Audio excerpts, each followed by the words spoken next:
Magandang hapon po mga ka-arbs. Sa ngayon po nandito tayo sa may bayan ng Mina at gagawa tayo ng second vlog natin sa araw na to. At ang ruta natin na tatahakin ngayon mula rito sa Mina papuntang Cabanatuan, pero dito tayo dadaan sa may Barangay Hanipaan Este, sakop ng Cabanatuan, to Barangay Hilikon, Montinola, papuntang Barangay Anwang to Maraget to yun, poblasyon ng Cabanatuan.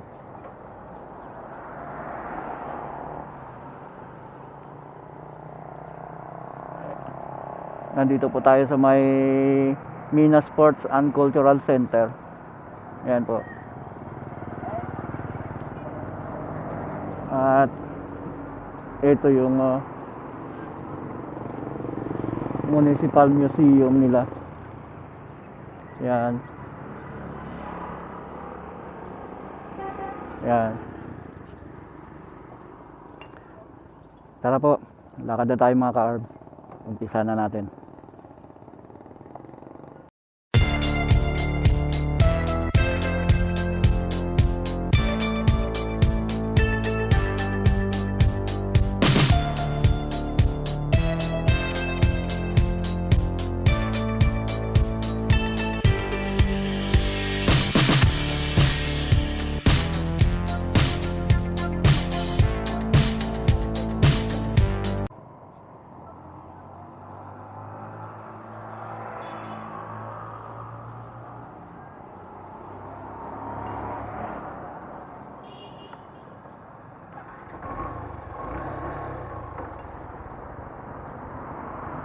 Lakad na po tayo mga ka-arbs.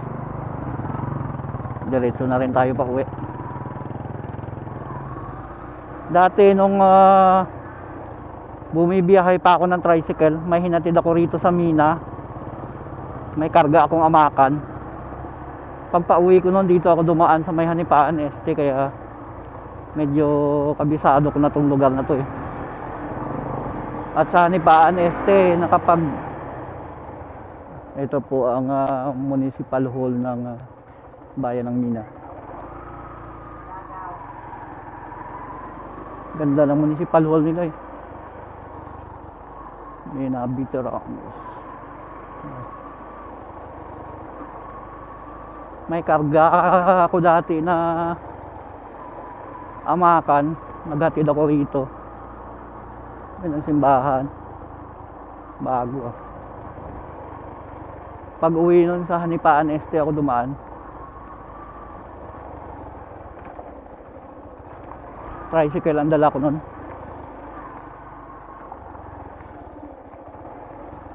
Mamang, tanong tayo rito. Tayo mayong hapon, pwede ka mangkot. Hindi ka ning aragyan, gipad to sa Hanipaan Este man. Dyan? Sa wala. Thank you, good. Nagtanong na po tayo para sigurado.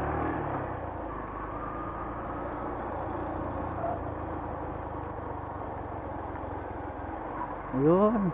Mali pala ang nilikuan natin. Dapat sa isang susunod na kanto pa.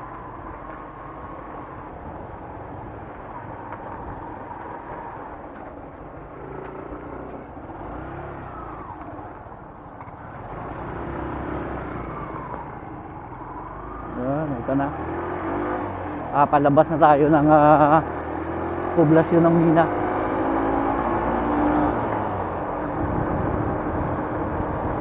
May lusutan din to papuntang Julusena eh. Ika nga muna magsusuot tayo ng eyeglass natin pang proteksyon sa mga talsik-talsik.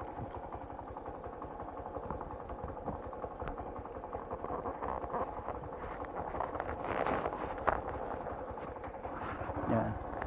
Okay na. Lakad na ulit tayo.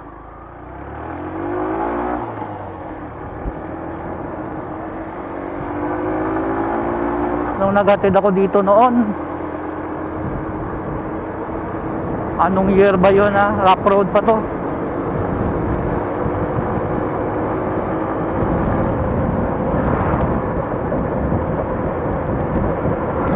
nasa mga 2007 o 2008 yun. Ngayon highway na eh. Kanya po dito, puro mga palayan. New Lucena, Cototan, Mina, malalapad talaga ang mga taniman ng palay. Yan ang number 1 na source of income ng mga tao rito, pagsasaka.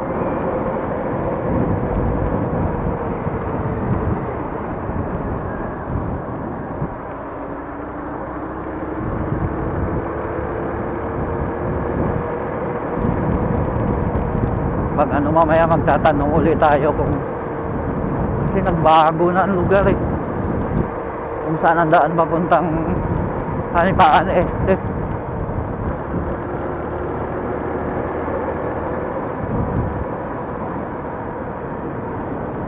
Ganda rin ang pagkasigsag.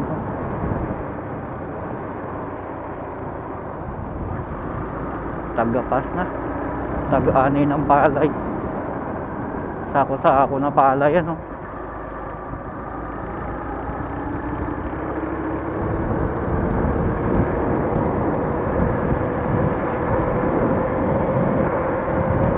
Wala na tayong front camera kay full na yung 04 natin. Hindi ko naman pwedeng ibabad sa front camera itong cellphone natin.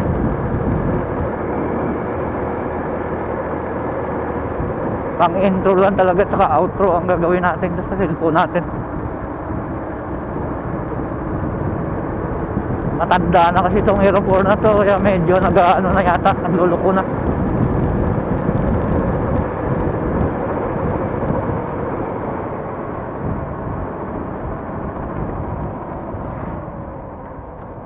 Silicon Valley Mainland Resort. Ito Hanipaan West Mina. Ito na siguro yun.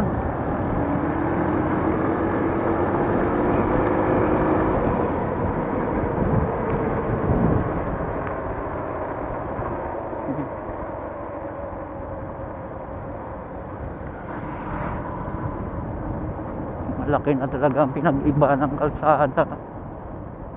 Hanipaan West. Parang magkadugtong ang Hanipaan West Mina saka Hanipaan Este Cabanatuan.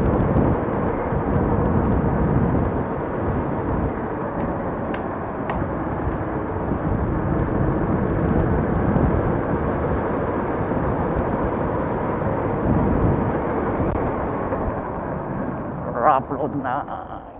Yeah.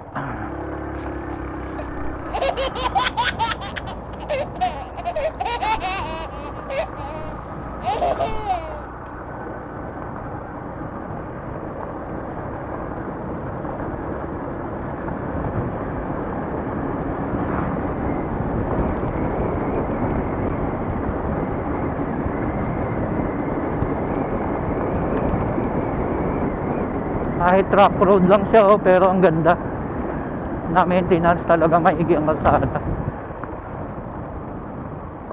Ito na ba yun? Ito na rin.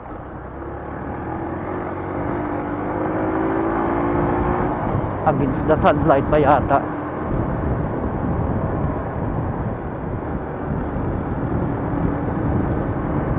Pag ano mamaya magtatanong-tanong na lang tayo.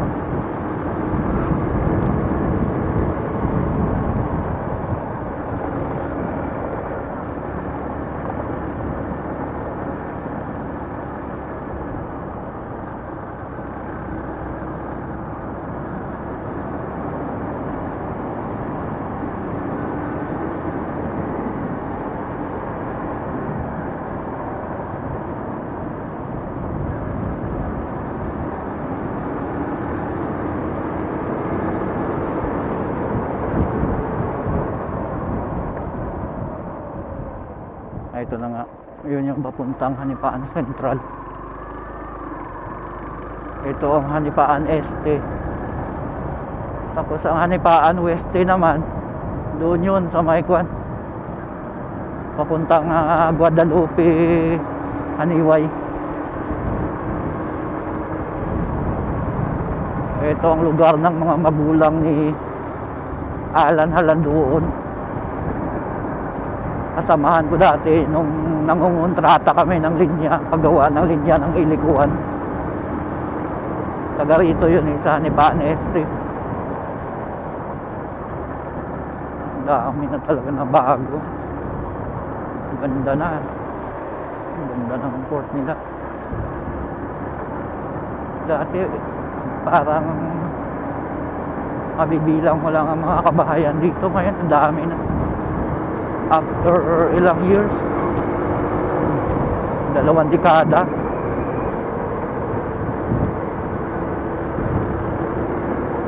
Dalawang dekada na nga. 2003, 2004 yun eh. Nung may ginawa kami rito na itong linya ng Iliko. May extension line kami na ginawa doon sa may mga kakawayanan na yun.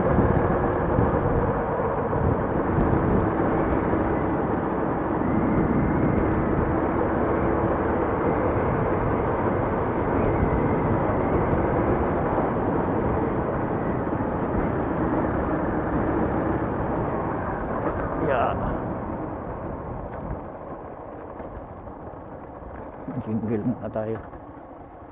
Iihi ako. Lakad na po ulit tayo mga carbs. Tapos na tayong jumingle. Pangit ng tubo rito.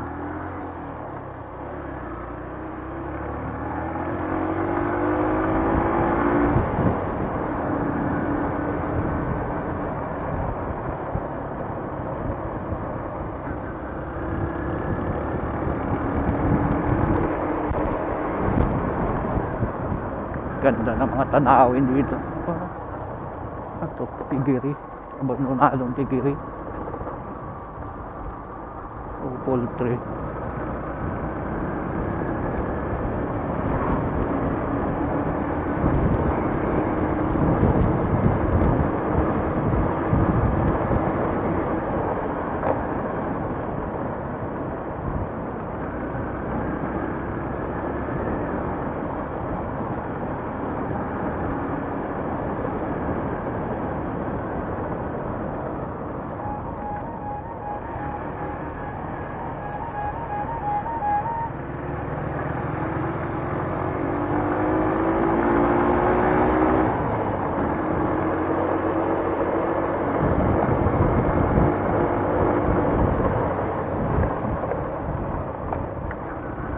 Dito na tayo sa intersection.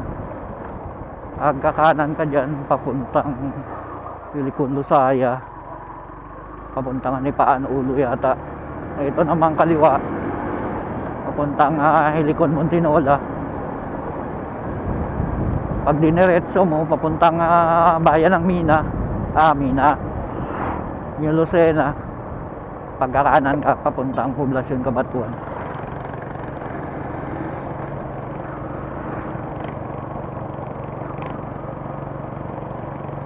Sa may Helicon Montinola na po tayo.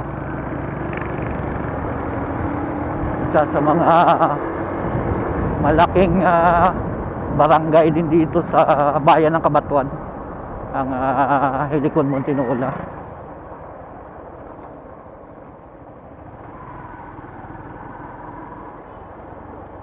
Yan, pagka kakaliwa ka dyan papuntang bayan ng New Lucena, ilang beses na tayo nakapag-vlog dyan eh. Pag dito naman diretsuhin mo papuntang Poblacion Cabatuan.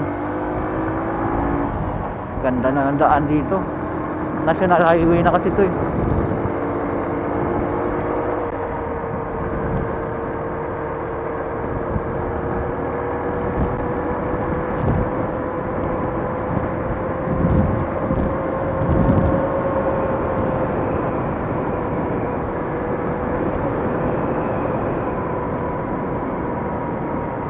Mabuti naman nakisama ang panahon.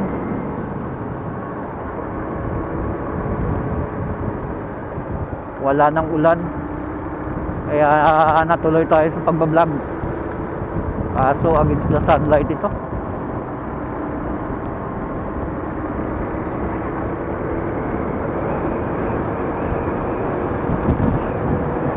Ano kaya ang kalalabasan ng footage natin? Ang ganda na lang ko dito. Naayos na yung na-erode tapos nilagyan na lang support.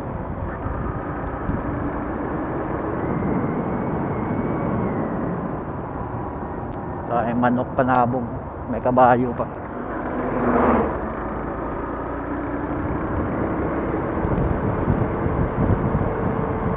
Ito isa sa mga magandang daan dito sa Likuan. May twist dito. Twist. Ayan, ganda oh, lalo pat aspaltado siya. Tapos may konting paahon. Ayan oh, zigzag road. Ayan. Ganda eh.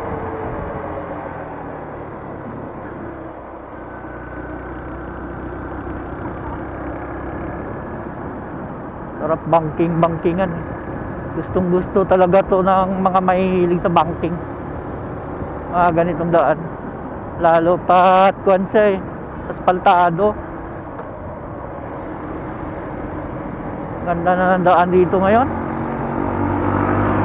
Dati kwanto rito, rough road. Pabalik-balik dito noon ang RS100 ko na yun, binibiyahe ko tricycle.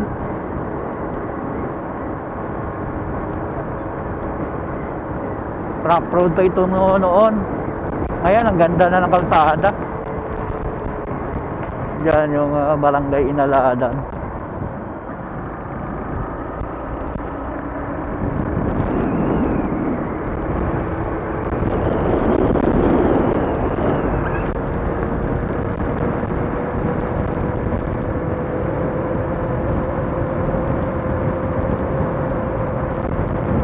Sakot na kaya ito ng barangay Anwang.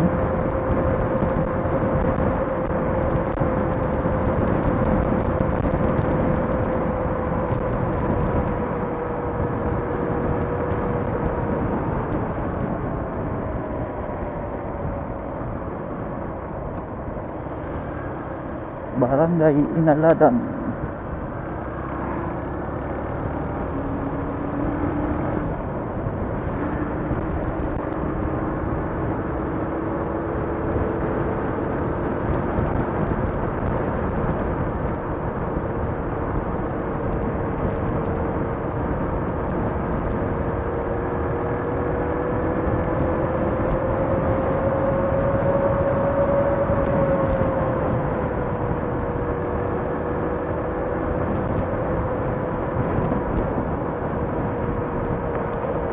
Nasa may barangay Anwang na po tayo.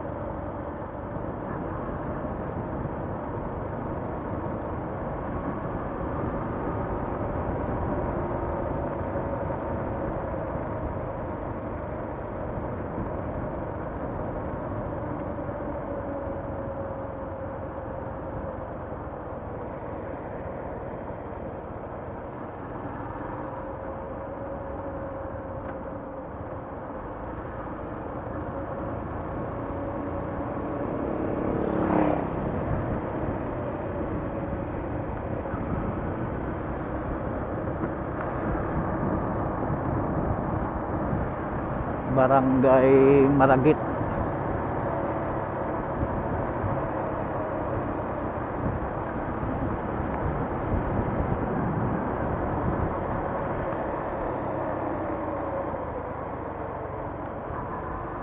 pa rin pala tapos ang pag-repair ng kalsada rito.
dito na dump truck nagkakarga ng mga quarry materials. Saan kaya nila inahatid na naman yan? Doon pa yan galing sa Maasin. Yung mga kabundukan doon kinukwari para gagawin panambak.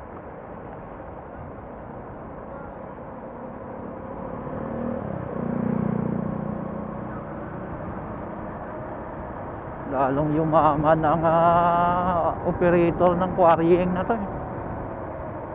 Dami na nilang truck ngayon, dump truck. Ang kawawa lang yung kalsada, nagkakadurog-durog sa kakadaan nila. Mabuti sana kung standard ba ang pagkagawa ng kalsada, kaso may pagka-substandard, tinipid sa materials.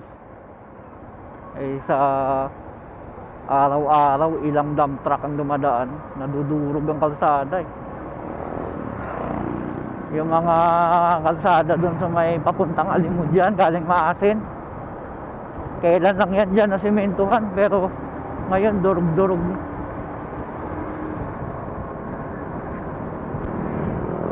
Nire-repair na mga isang kwan pa lang, isang dekada pa lang na nasimentuhan, durog-durog na. Sa bigat ba naman ang mga yan?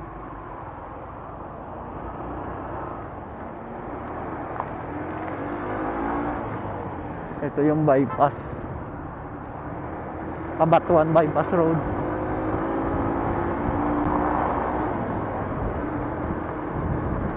Sana naman kontrolin ng gobyerno yung quarrying na yan. Nasisira na yung mga kabundukan doon sa Maasin. Sa isang barangay doon, tatlo ang nagkukwari.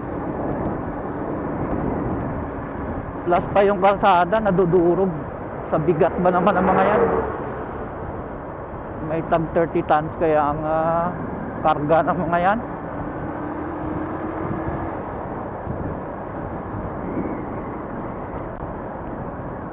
Ang tanong dyan, gaano kalaki kaya ang tax na binabayad ng mga yan?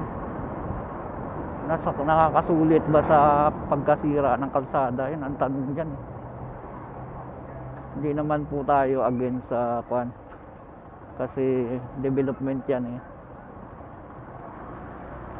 ng bayan natin. Yung mga infrastructure project na yan, kaso kung nagsasakripisyo naman ang kalikasan, pati kalsada nagsasakripisyo, parang wala rin. Nandito na po tayo sa may Poblasyon Kabatuan at dito na natin to tatapusin ang vlog natin. Doon tayo mag-outro sa may plaza.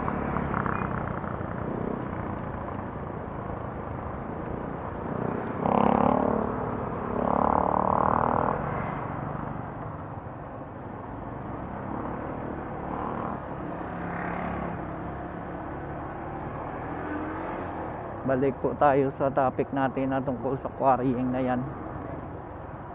Hindi naman po tayo against sa kung sa ayos lang ba. Yung lugar na yan dyan, Maasin to Siwalo to Alimud dyan. Ang tagal na rough road dyan. Nagpasalamat ang mga bumibiyahe dyan na tricycle. Saka yung mga sasakyan din mapa-private man, mapa-public. Dito tayo sa plaza ng Kabatuan. Ang laking pasalamat kay na simintuhan, kaso pagka ganyan na nasisira lang dahil sa mga dump truck na to, malalaking dump truck na to na dumadaan, parang hindi yata maganda na yung simbahan ng Kabatuan. Ilang beses na natin nakuna ng vlog to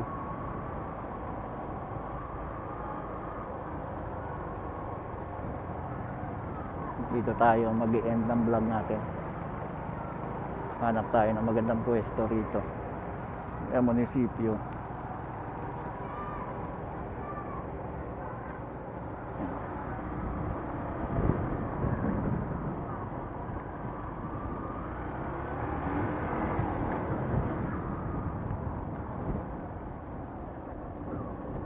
Dito tayo.